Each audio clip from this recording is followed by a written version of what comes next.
Home, jo crec que el rol de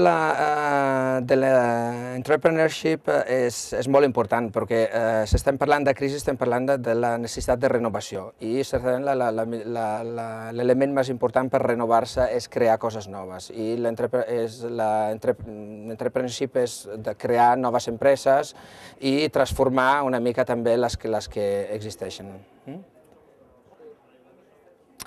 Jo crec que un repte important és el repte d'estar present en les xarxes mundials que hi ha d'excel·lència. Les xarxes mundials que són no només a nivell econòmic, sinó que a nivell cultural, i estar presents